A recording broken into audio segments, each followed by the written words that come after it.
कहानी की शुरुआत वसली नाम के एक आदमी से होती है जो अपने घर के चारों तरफ सुरक्षा के लिए खतरनाक ट्रैप्स लगा रहा होता है। उसने घर के हर कोने में कैमरे लगाए थे और यहाँ तक कि छत पर भी कांटेदार तार बिछाई थी ताकि कोई भी अंदर घुसने की कोशिश ना कर पाए। अब ये सब करते हुए वेस्ली साफ तौर पर डरा हुआ और हर समय सतर्क नजर आ रहा था, लेकिन तभी अचानक उसे पड़ोस के घर से गोली चलने की आवाज सुनाई देती है। आवाज सुनते ही वो तुरंत उस दिशा में भागता है जहाँ उसे कौड़ी नाम का आदमी खुलेआम शूटिंग की प्रैक्टिस करता हुआ नजर आता है। अब यह देखकर बेसली गुस्से में उस पर चिल्लाता है और कहता है कि वह इतनी लापरवाही से निशानेबाजी बंद करें क्योंकि इस समय सड़क पर बच्चे भी मौजूद हैं। लेकिन कौड़ी उसकी बात को हल्के में लेते हुए कहता है कि वह सिर्फ उस डरावनी रात की तैयारी कर रहा है जिसका सामना उन्हें बहुत जल्द करना पड़ने वाला है। अब वैसली को भी पता था कि कौड़ी को समझाने का कोई फायदा नहीं, इसलिए वह चुपचाप वापस अपने काम में लग जाता है, जिसके बाद वह अपना सारा काम खत्म करके घर के अंदर चला जाता है। अंदर जाते ही वह अपने भाई की पत्नी को साफ शब्दों में बता देता है कि अब पूरा घर अच्छी तरह लॉक हो चुका है। इसके बाद वह उसे सर्वाइवल के सारे नियम फिर से याद दिलाता है कि किसी के लिए भी दरवाजा मत खोलना, जरा भी शोर मत करना और किसी का ध्यान अपनी तरफ मत खींचना। वह यह भी कहता है कि अगर खुद को या एमा को बचाने के लिए गोली चलानी पड़े तो बिल्कुल भी हिचकिचाना, फिर चाहे सामने कोई भी क्यों ना हो। जिसके बाद पूरा परिवार एक तस्वीर के सामने जाकर खड़ा हो जाता है। वो तस्वीर ल्यूसी के पति की थी जो अब इस दुनिया में नहीं थे। दरअसल यह सिर्फ एक मौत नहीं थी बल्कि एक खौफनाक अतीत का हिस्सा था। यानी पिछले साल आसमान में एक रहस्यमयी और खतरनाक सुपरमून दिखाई दिया था जिसने पूरी दुनिया को तबाह करके रख दिया था। उस सुपरमून की किरणों की चपेट में आते ही लोग भयानक म्यूटेशन का शिकार होने लगे थे और देखते ही देखते इंसान डरावने और खूंखार जीवों में बदल गए थे। ल्यूसी के पति भी बदकिस्मती से उन्हीं लोगों में से एक थे जो उस रात राक्षस बन गए थे। लेकिन सबसे डरावनी बात यह थी कि वही खौफनाक मंजर अब एक बार फिर लौटने वाला था। वैज्ञानिकों ने गहरी रिसर्च और जांच के बाद पूरी दुनिया को हिला देने वाली चेतावनी जारी की थी। उनका कहना था कि जल्द ही आसमान में एक और सुपरमून दिखाई देने वाला है और उसके आते ही म्यूटेशन का वह खूनी दौर दोबारा शुरू हो सकता है। यही वजह थी कि पूरी दुनिया एक अनजाने डर और खौफ के साये में जी रही थी। उन्हीं वैज्ञानिकों में से एक था इस कहानी का मुख्य किरदार वेस्ली, जो अपनी भांजी एमा और उसकी माँ ल्यूसी को अलविदा कहकर घर से बाहर निकल गया क्योंकि आज उसे अपनी टीम के बाकी वैज्ञानिकों के साथ एक जरूरी प्रेस कॉन्फ्रेंस में शामिल होना था। लेकिन जैसे ही वह सड़क पर पहुंचता है उसके सामने शहर का डरावना माहौल साफ दिखाई देने लगता है क्योंकि हर तरफ अफरा तफरी मची हुई थी। लोग घबराए हुए इधर उधर भाग रहे थे। हर कोई सुपरमून आने से पहले किसी सुरक्षित जगह तक पहुंच जाना चाहता है। लेकिन वेस्ली इन सब चीजों को नजरअंदाज करते हुए सीधे प्रेस कॉन्फ्रेंस की तरफ बढ़ता जाता है। कुछ देर बाद वह कॉन्फ्रेंस हॉल पहुंचता है जहां दुनिया भर की मीडिया और कई बड़े अधिकारी मौजूद थे। तभी टीम के लीडर डॉक्टर रोमन प्रेस के सामने वेस्ली का परिचय देते हुए बताते हैं कि वह ग्लोबल रैपिड रिस्पांस टीम का लीडर है। इसके बाद वे उसकी टीम के बाकी सदस्यों का भी परिचय करवाते हैं। उनमें इवान सेकंड इन कमांड था जबकि एमी एक चीफ बिहेवियरल एक्सपर्ट थी। इसके बाद डॉक्टर रोमन लोगों को समझाते हैं कि सुपरमून की चांदनी इंसानी डीएनए में तेजी से म्यूटेशन शुरू कर देती है। यानी जैसे ही कोई इंसान मूनलाइट के संपर्क में आता है उसका शरीर धीरे धीरे एक खूंखार जीव में बदलने लगता है। फिर वे बताते हैं कि आज रात सीडीसी की टीम इसी म्यूटेशन को रोकने का तरीका ढूंढने वाली है। उन्होंने कहा कि वैज्ञानिकों ने एक खास लिक्विड तैयार किया है जिसका नाम मून स्क्रीन रखा गया है। उनके मुताबिक यह लिक्विड मूनलाइट और इंसानी डीएनए के बीच एक सुरक्षा कवच की तरह काम कर सकता है। आखिर में डॉक्टर रोमन सभी लोगों को सख्त चेतावनी देते हैं कि रात होते ही कोई भी इंसान अपने घर से बाहर निकलने की गलती ना करे। अब इस बीच लूसी के घर पर उसकी पड़ोसी रेगन दरवाजा खटखटाती है। वह एमा के लिए कुछ कैंडीज छोड़ने आई थी ताकि डर और तनाव के इस माहौल में एमा थोड़ा अच्छा महसूस कर सके। ये देखकर ल्यूसी उसे आज की रात काम आने वाला कुछ जरूरी सामान देती है और सावधान रहने के लिए कहती है। उस समय दोनों के चेहरों पर डर साफ दिखाई दे रहा था क्योंकि वे अच्छी तरह जानती थी कि रात होते ही हालात कितने खतरनाक हो सकते हैं। वहीं दूसरी तरफ रिसर्च फैसिलिटी में वैज्ञानिक और मिलिट्री के जवान तेजी से तैयारियों में जुटे हुए थे। तभी कुछ वॉलंटियर्स को टेस्ट सब्जेक्ट्स के रूप में वहां लाया जाता है। असल में वैज्ञानिक आज रात उन्हें मूनलाइट के संपर्क में लाकर यह जांचना चाहते हैं कि उनका तैयार किया गया सीरम सच में म्यूटेशन को रोक सकता है या नहीं, क्योंकि अगर यह प्रयोग सफल हो जाता है तो शायद पूरी दुनिया को इस खौफनाक बीमारी का स्थायी इलाज मिल सकता है। उन टेस्ट सब्जेक्ट्स में से एक है माइल्स, जो वैज्ञानिक एमी का पति है। टेस्ट शुरू होने से पहले माइल्स को मजबूत लोहे की जंजीरों से बांधकर एक विशाल स्टील के पिंजरे में बंद कर दिया जाता है ताकि अगर वे म्यूटेंट भी हो जाए तो किसी को नुकसान न पहुंचा पाए। अब धीरे धीरे सूरज क्षितिज के पीछे छिपने लगता है और पूरी दुनिया उस डरावनी रात की उलटी गिनती में डूब जाती है। इस बीच वेस्ली और उसकी टीम के बाकी सदस्य खास प्रोटेक्टिव सूट्स पहन लेते हैं जो उन्हें सुपर मून की खतरनाक रोशनी से बचाने के लिए बनाए गए हैं। इसके बाद वे उस जगह पहुंचते हैं जहां सभी टेस्ट सब्जेक्ट्स को रखा गया है। वहां माइल्स के अलावा एक महिला और 2 पुरुष भी मौजूद हैं। जिसके बाद वैज्ञानिक उन सभी वॉलंटियर्स की आंखों में मून स्क्रीन सीरम की खास ड्रॉप्स डालते हैं। फिर उनकी पूरी बॉडी पर भी उसी सीरम को स्प्रे किया जाता है ताकि सुपरमून की खतरनाक रोशनी उनके डीएनए तक ना पहुंच सके। अब पूरा रिसर्च सेंटर सुपरमून के पूरी तरह असर दिखाने का इंतजार कर रहा था। तभी टेस्टिंग शेड की छत धीरे धीरे खुलने लगती है और आसमान में चमकता हुआ विशाल सुपरमून दिखाई देने लगता है। उस पल वहाँ मौजूद हर इंसान की सांसें थम जाती हैं। माहौल पूरी तरह तनाव से भर चुका था, लेकिन कुछ सेकंड गुजरने के बाद भी कोई भी वॉलंटियर म्यूटेंट नहीं होता। ये देखकर सभी वैज्ञानिक खुशी से चौंक जाते हैं, क्योंकि ऐसा लग रहा था कि सीरम सफल हो चुका है। इसके बाद पूरी टीम उत्साहित होकर एक्सपेरिमेंट के अगले चरण की तैयारी करने लगती है। तभी वेस्ली और डॉक्टर रोमन टेस्ट सब्जेक्ट्स के ब्लड सैंपल्स को ध्यान से जांचते हैं। जांच के दौरान उन्हें पता चलता है कि यह म्यूटेशन दरअसल शरीर की किसी तरह की इम्यूनोलॉजिकल डिफेंस रिस्पांस है, जो सुपर मून की रोशनी से एक्टिवेट हो जाती है। लेकिन सबसे हैरान करने वाली बात यह थी कि यह प्रतिक्रिया पिछले साल से पहले कभी सामने क्यों नहीं आई। लेकिन तभी हम देखते हैं कि माइल्स के शरीर में बदलाव शुरू होने लगते हैं और उसका शरीर तेजी से म्यूटेंट होने लगता है। ये देखकर सभी वैज्ञानिकों के होश उड़ जाते हैं, क्योंकि इसका मतलब है कि मून स्क्रीन सीरम का असर सिर्फ 60 मिनट तक ही रहता है। उसी समय बाकी टेस्ट सब्जेक्ट्स भी धीरे धीरे म्यूटेंट होने लगते हैं। अब हालात बेकाबू होते देख एमी तुरंत छत बंद करने का आदेश देती है और इसी अफरा तफरी के बीच इवान सीरम वाला मशीन चालू करता है और माइल्स पर दोबारा स्प्रे करने की कोशिश में जुट जाता है। लेकिन तभी म्यूटेंट हो चुका माइल्स पिंजरे की सलाखों के बीच से हाथ निकालकर मशीन को पकड़ लेता है और उसे जोर से धक्का मार देता है, जो सीधे बाकी उपकरणों से टकराती है, जिससे एक बड़ा शॉर्ट सर्किट हो जाता है। तभी पूरे लैब की बिजली गड़बड़ा जाती है और छत पूरी तरह बंद नहीं हो पाती।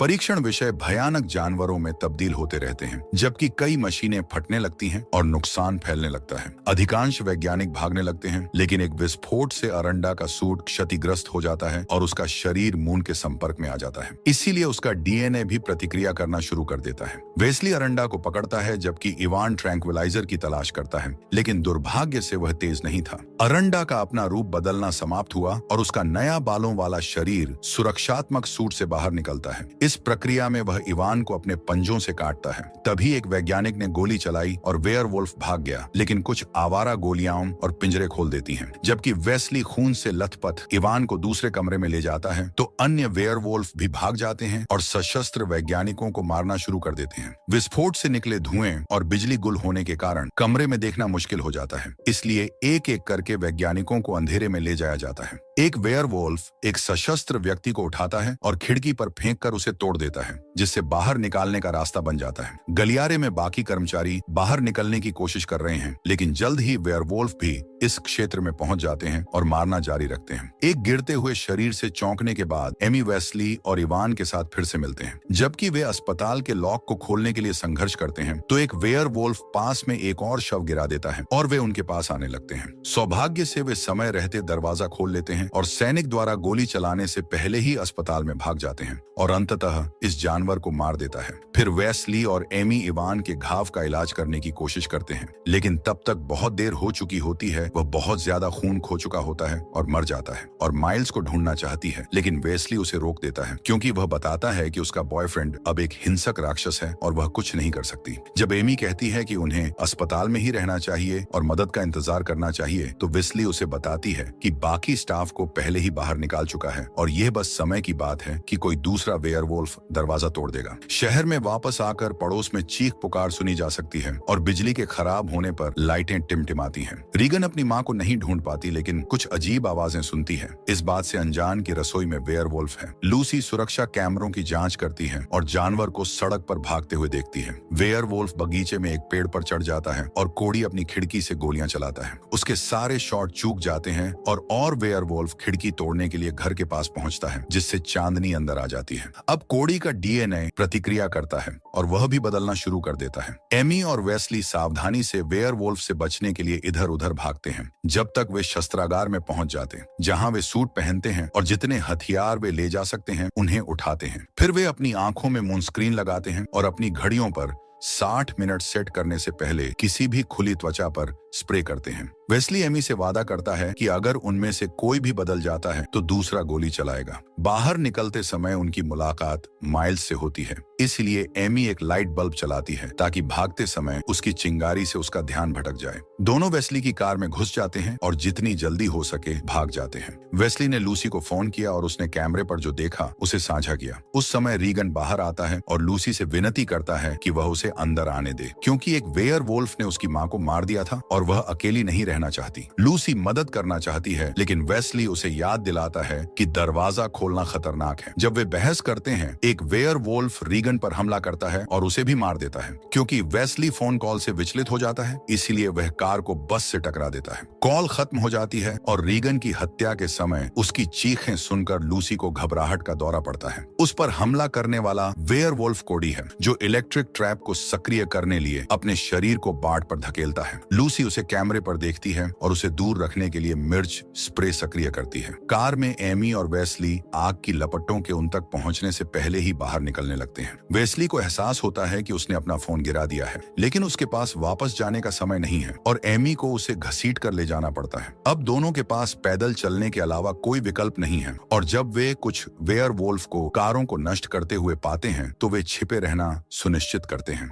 वे आगे बढ़ने के लिए सावधानी से कुछ पार्क की गई गाड़ियों के पीछे चले जाते हैं, लेकिन दुर्भाग्य से सड़क के दूसरे छोर पर और जानवर दिखाई देते हैं और अब दोनों को घेर लिया जाता है। कवर लेने के लिए वे एक कार के नीचे छिप जाते हैं और चुप रहने की कोशिश करते हैं, जबकि वेयरवुल्फ लगातार चीजें तोड़ते रहते हैं। जानवर उनकी कार को भी सूंघता है, लेकिन सौभाग्य से वह उन्हें नहीं ढूंढ पाता और जल्द ही वेयरवुल्फ सड़क से चले जाते हैं। जब एमी और वेस्ली बाहर आते हैं तो अलार्म उन्हें याद दिलाने के लिए बजता है कि उन्हें फिर से मून स्क्रीन लेने की जरूरत है। वेयरवुल्फ यह सुनकर उनका पीछा करना शुरू कर देते हैं, इसलिए दोनों को भागना पड़ता है। एमी ने देखा कि एक मॉल का गेट बंद होने वाला है, इसलिए वे जल्दी से गेट के नीचे खिसक गए, इससे पहले कि वह जमीन को छूता, जिससे फ्यूरियस वेयरवुल्फ बाहर रह गए। वहाँ एक बच्चा है जो उनसे अपने पीछे आने को कहता है और जैसे ही वे दोनों ऐसा करते हैं, वे देखते हैं कि विभिन्न दुकानों के गेटों के पीछे कुछ लोग बंद हैं। वेस्ली को एहसास होता है कि यह भूमिगत सुरंगों वाला एक बाजार है, जिसका उपयोग वे शहर को सुरक्षित रूप से पार करने के लिए कर सकते हैं। अचानक एमी की गर्दन पर एक ब्लेड दिखाई देता है और जो लोग यहाँ रहते हैं वह हमला करने की धमकी देते हैं।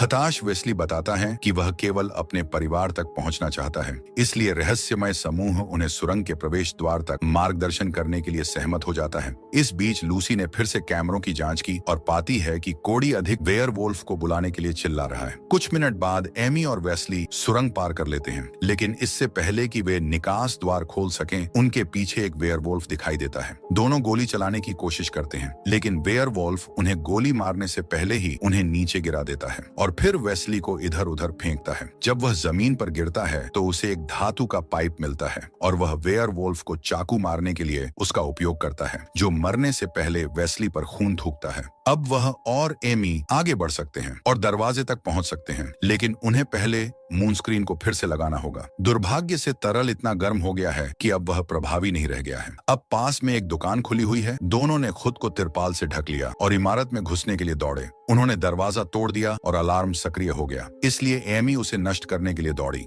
इससे पहले कि यह वेयरवुल्फ को सचेत कर सके, फिर वेस्ली ने मून स्क्रीन को फ्रिज में रख दिया और अब उन्हें इंतजार करना होगा। बाद में वेस्ली ने एक अजीब सी आवाज सुनी और उसका पीछा करते हुए स्टोर में एक बच्चे को पाता है, जो उसे चौंका देता है। बच्चा भी रूपांतरित हो चुका है और अब एक बिल्ली खा रहा है। वह बच्चे को गोली मारने की हिम्मत नहीं करता, लेकिन सौभाग्य से एमी के पास एक टीजर है और वह जल्दी से उस जीव को मार गिराती है। शहर में जानवरों को लूसी के घर में आधे कैमरों को नष्ट करने का एक तरीका मिल जाता है। फिर वे बिजली के जाल सक्रिय करने के लिए बाढ़ के खिलाफ अपने बड़े शरीर को धकेलना शुरू कर देते हैं, जिससे घर की रोशनी खराब हो जाती है। शोर सुनकर लूसी बाकी कैमरों की जांच करने से पहले एक हथियार तैयार कर लेती है। वेयरवुल्फ एक पेड़ को नीचे धकेलते हैं जो बाढ़ पर गिरता है और इस प्रक्रिया में बिजली की लाइनें नष्ट हो जाती हैं। अब पूरा घर में अंधेरा है, लेकिन वेस्ली ने अपने परिवार के लिए बहुत सारी टॉर्च छोड़ी हैं। जैसे ही लूसी और एम्मा घर के चारों ओर दौड़ते हैं ताकि ज्यादा से ज्यादा लाइटें जला सकें, वेयरवुल्फ बाढ़ को पार करते हैं और उनमें से एक का पैर भालू के जाल में फंस जाता है। जल्द ही लूसी उन्हें छत पर चढ़ते हुए सुनती है, इसलिए वह छत पर गोली चलाने और जानवरों को अंदर जाने से रोकती है, लेकिन अंततः उसकी गोलियां खत्म हो जाती हैं और उसे वापस लोड करने के लिए रुकना पड़ता है। एमी और वेस्ली ठंडी मून स्क्रीन लेने के बाद सड़क पर लौटते हैं। वे क्षेत्र में मौजूद वेयरवुल्फ पर प्रभावशाली दक्षता के साथ गोली चलाने वाले गियर पहने लोगों के एक समूह से मिलते हैं। जानवरों को दूर रखने के लिए टीम वर्क और भारी हथियारों का उपयोग करते हैं। जब वेयरवुल्फ चले जाते हैं या मर जाते हैं तो एमी और वेस्ली इन लोगों से मदद मांगने की कोशिश करते हैं, लेकिन उन्हें विश्वास नहीं होता कि दोनों किसी रहस्यमयी तरल पदार्थ से सुरक्षित हैं और बहस शुरू हो जाती है। अचानक एक वेयरवुल्फ फिर से प्रकट होता है और एक आदमी को मार देता है, इसलिए उसका साथी गोली चलाता है। वेस्ली और एमी एक कार के पीछे छिपने के लिए भागते हैं, जबकि एक अन्य योद्धा को एक जानवर द्वारा पकड़ लिया जाता है और उसका चेहरा खा जाता है। एक आवारा गोली कार की खिड़की को उड़ा देती है और एमी को कुछ मिनटों के लिए चक्कर आ जाता है, इसलिए वेस्ली आने वाले वेयरवुल्फ पर गोली चलानी पड़ती है। एक अतिरिक्त बड़ा वेयरवुल्फ छत से कूदता है और सड़क के बीच में उतरने से पहले एक लाइट पोस्ट पर विस्फोट करता है। ट्रक में सवार एक आदमी तुरंत गोली चलाता है, लेकिन भेड़िया एक मानव शरीर को ढाल के रूप में इस्तेमाल करता है और फिर उसे ट्रक से नीचे फेंक देता है। जैसे ही उस आदमी को खाने के लिए गाड़ी के नीचे घसीटा जाता है, एमी को एहसास होता है कि भेड़िए शिकार के लिए घेरा बना रहे हैं, इसलिए उन्हें गिरने से पहले निकल जाना चाहिए। एक सिद्धांत का परीक्षण करने के लिए एमी ध्यान भटकाने के लिए स्वेच्छा से छिपने की जगह से बाहर आती है और भेड़ियों का ध्यान आकर्षित करने के लिए चिल्लाती है। बड़ा भेड़िया उसे सूंघता है और उसके पेट में घूंसा मारता है, लेकिन उसे जान से नहीं मारता। वह उस पर चिल्लाती है और भेड़िया वापस दहाड़ता है, जिससे वेस्ली को गोलीबारी करने का समय मिल जाता है। इसमें बहुत सारी गोलियां लगती हैं, लेकिन वह बड़े वेयरवुल्फ को मारने में कामयाब हो जाता है और दूसरे जानवर डर कर भाग जाते हैं। फिर वेस्ली ड्राइवर की सीट पर कूद जाता है और एमी को उसके साथ आने के लिए कहता है। हालांकि जब वह करीब आती है तो एक बालों वाला हाथ उसे दूर ले जाता है। हताश वेस्ली बाहर देखता है, लेकिन उसे नहीं देख पाता और उसे एहसास होता है कि उसके पास उसे बचाने का समय नहीं है और वह दोषी महसूस करते हुए और गाड़ी चलाकर चला जाता है। इस बीच लूसी छत के माध्यम से वेयरवुल्फ पर गोली चलाना जारी रखती है। जब एक वेयरवुल्फ लिविंग रूम के ऊपर के क्षेत्र में पहुंचता है तो लूसी फिर से गोली चलाती है और छत में एक बड़ा छेद कर देती है, इसलिए अब चांदनी अंदर आ रही है। भेड़िया सामने के दरवाजे की ओर बढ़ता है और उसे हिलाना शुरू कर देता है, इसलिए लूसी उस पर गोली चलाती है और छेद बनाती है जब तक कि उसकी गोलियां खत्म नहीं हो जाती।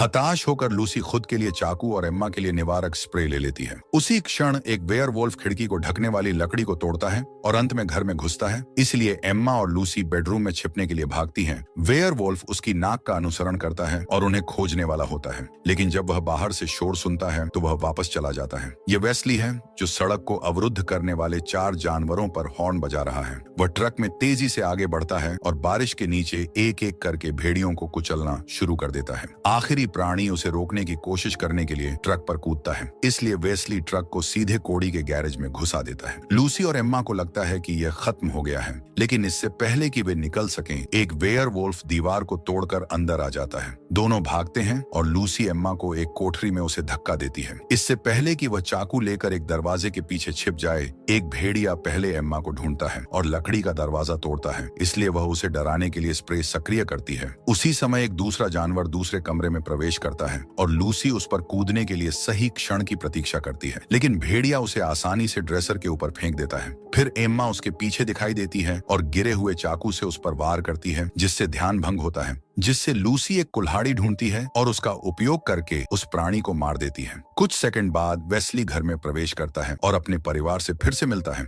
वह उन्हें छिपने के लिए कहता है क्योंकि वे गैरेज से भेड़िए को आते हुए सुनते हैं। सूर्योदय से पहले केवल 15 मिनट बचे हैं। पास कोई गोलियां नहीं है, इसीलिए वह केवल एक बहुत ही पागलपन भरा काम कर सकता है। वेस्ली अपने परिवार को अलविदा कहता है और लूसी को 15 मिनट के अलार्म वाली अपनी घड़ी देता है। जब वह बाहर निकलता है तो कोडी वेयरवुल्फ उसका इंतजार कर रहा होता है। वह सीधे चांद की ओर देखता है और जल्द ही वह भी रूपांतरित होने लगता है, जो एक ऐसा बलिदान है जो साबित करता है कि वह अपने प्रियजनों की रक्षा कितनी करना चाहता है। कुछ दहाड़ने के बाद कोडी और वेस्ली भेड़िए के रूप में भी लड़ने लगते हैं। वेस्ली का सैन्य अनुभव काम आता है और वह कुछ ही चालों में कोडी को आसानी से परास्त कर अपने नंगे पंजे से दुश्मन का सिर धड़ से अलग कर देता है। लूसी दीवार में छेद से यह सब देखती है और डर जाती है, इसलिए वह एम्मा को अलमारी में छिपाने के लिए भागती है। उस समय जमीन पर एक गोली मिलती है और वह अपना हथियार तैयार करती है और वेस्ली से अपने परिवार को याद रखने की भीख मांगती है। उसके शब्द उसे सिल बंद पिछले दरवाजे से घुसने से रोकने के लिए पर्याप्त नहीं है। इस प्रकार लूसी उसे उसके भाई की तस्वीर दिखाती है। यह भी काम नहीं करता और वेस्ली दहाड़ता है, जिससे वह गिर जाती है। लूसी के पास शूट करने के लिए तैयार होने के अलावा कोई विकल्प नहीं होता, लेकिन अचानक घड़ी का अलार्म बजता है और उसे वेस्ली के शब्द याद आते हैं। लूसी खिड़की पर गोली चलाती है, जिससे सूरज की रोशनी को अंदर आ जाती है। जब वह ऊपर देखती है तो वेस्ली फिर से इंसान बन जाता है।